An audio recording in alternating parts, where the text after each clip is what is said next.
ना ना, बिल्कुल नहीं। आप ये बताइए, आप इतनी सारी पीआईएल लगा रहे हैं, आप देखिए हम सब लोग ताली बजाते हैं, जी बनारस की कोर्ट ने, बनारस की कोर्ट ने सर। ज्ञान वापी मस्जिद में कहा सर्वे करो, राइट? हम लोगों ने जी खूब ताली बजाई, सर। राइट? अभी जो है ना मथुरा की कोर्ट ने भी वैसे ही कह दिया है, हाई सर। कोर्ट ने उसे अपहेल्ड भी कर दिया है। जी क्या हमारे जजेज इतने अज्ञानी हैं? इस वर्शिप प्लेसेस एक्ट 1991 ने तीन जो है ना मूल सिद्धांत प्रतिपादित किए हैं। सर। सर। पहला सिद्धांत ये है कि जो स्थान जिस धर्म के लिए 15 अगस्त 1947 को उपयोग हो रहा होगा, उसी धर्म के लिए उपयोग किया जाएगा। सर। सर। तो आप ओरिजिनल स्वरूप स्वरूप क्यों जानना चाहते हैं?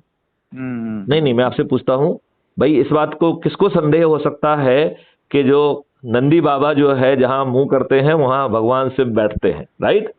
और जी जिसको फव्वारा कहा जा रहा है वो स्वयंभू शंकर भगवान ही हैं, इस बात को मूर्ख भी बता सकता है, बिना किसी सर्वे के बता सकता बिल्कुल बिल्कुल बिल्कुल। है ना? इसमें कोई बड़ा ज्ञान की जरूरत तो नहीं है। नहीं लेकिन नहीं। कानून क्या आपको ओरिजिनल स्वरूप जानने की इजाजत देता है? वो तो एक डेट देता है कि इस डेट में कौन सी जगह के लिए यूज हो रहा है। तो सर। ज्ञानवापी मस्जिद में आपसे सिर्फ पूछता हूं, इतना ही जानने की जरूरत है कि क्या 15 अगस्त 1947 को मस्जिद के रूप में यूज हो रही थी क्या? नहीं। तो आप, नहीं हो रही थी भाई, 15 अगस्त 1947 को मस्जिद के रूप में थी वो। जी। मथुरा वाले में भी यही है। तो हाँ मतलब मैं नहीं नहीं नहीं, मैं कह रहा हूं इसमें बाधा क्या है? एक जी। एक्ट जिसको वर्शिप प्लेसेस एक्ट 1991 कहते हैं, सर। सर। ये किसने बनाया? नरसिम्हा राव ने 1991 में बनाया। एक जी बैसाखी सरकार जो कि कॉलिशन की गवर्नमेंट थी, उसने दुष्टतापूर्वक तीन सिद्धांत प्रतिपादित करते हुए भारतीयों से न्याय की भीख मांगने का हक भी छुड़ा लिया।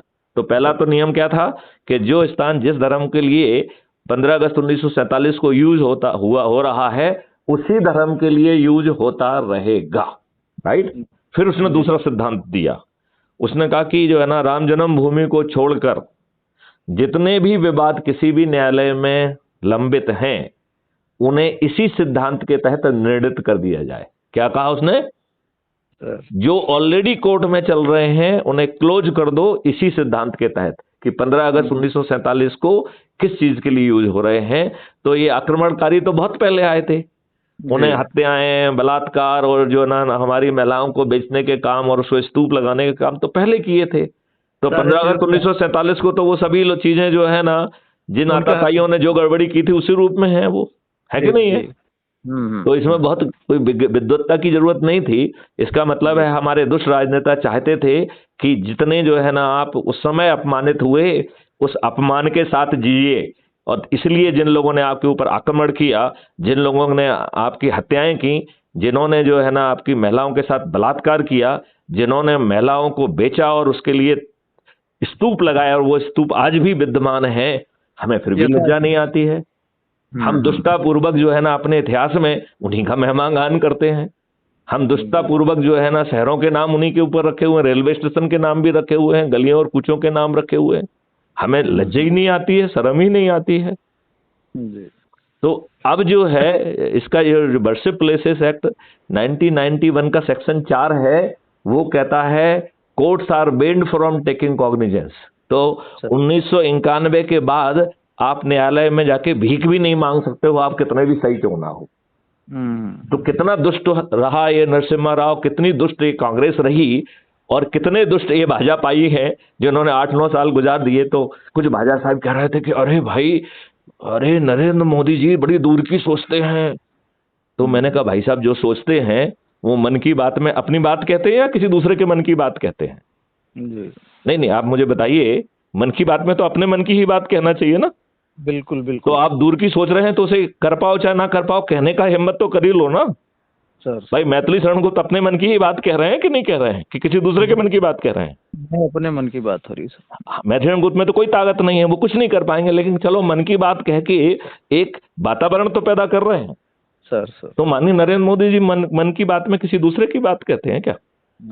अपनी तो। अशोक शर्मा जी के जो है एक साथी मुझसे बात कर रहे थे, अशोक शर्मा जी भी उसमें कॉन्फ्रेंस कॉल में थे। सर। तो उन शर्मा जी ने मुझसे 2-3 बड़े चुभते हुए सवाल किए।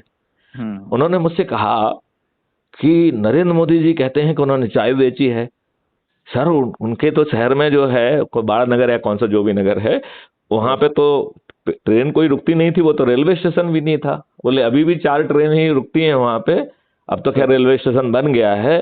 तो माननीय मोदी जी ने चाय कहाँ बेची है सर? तो मैंने कहा भाई साहब मुझसे क्यों पूछ रहे हैं, माननीय प्रधानमंत्री नरेंद्र मोदी जी से पूछिए ना। फिर उन्होंने फिर भी नहीं माने, उन्होंने दूसरा क्वेश्चन दाग दिया मेरे ऊपर। उन्होंने कहा कि अरे यार आपको मालूम है सर, मोदी जी ने बनारस में कहा है कि उन्होंने 40 साल भीख मांगी है। तो वो किस जगह पे उन्होंने भीख मांगी और किस साल से किस साल तक मांगी? सर तो मैंने कहा यार मुझसे क्यों पूछ रहे हो, माननीय प्रधानमंत्री नरेंद्र मोदी जी से पूछिए ना। सर फिर मैंने एक अपनी ऑब्जर्वेशन दी, लेकिन हाँ मैं यहाँ ये जरूर जोड़ना चाहूंगा कि यदि इतने बड़े पद पे व्यक्ति यदि इतने छद्म चरित्र के होंगे कि पार्लियामेंट के मंदिर में माथा तो टेकेंगे, उस पार्लियामेंट के मंदिर के अंदर अच्छे कानून नहीं बनाएंगे, जो गलत कानून है उसे रिपील नहीं करेंगे, तो माथा किस लिए ठोका था?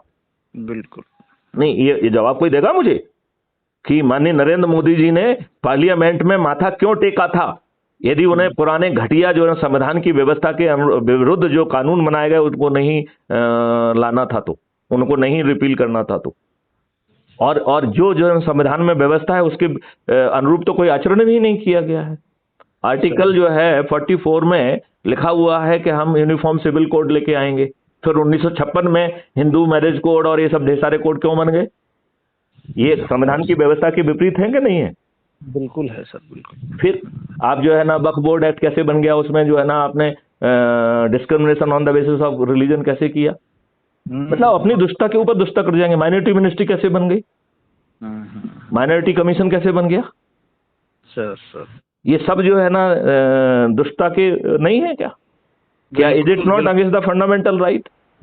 तो हम अपने लाभ के लिए सत्ता में बैठे रहने के लिए दुष्टता के ऊपर दुष्टता कर जाएंगे। और मैं तो इन सारे राजनेताओं से पूछता हूं कि वो बताएं कि इनकी शिक्षा क्या है, सोच क्या है, चरित्र क्या है, ध्येय क्या है, इनका लक्ष्य क्या है, देश को कहां ले जाना चाहते हैं?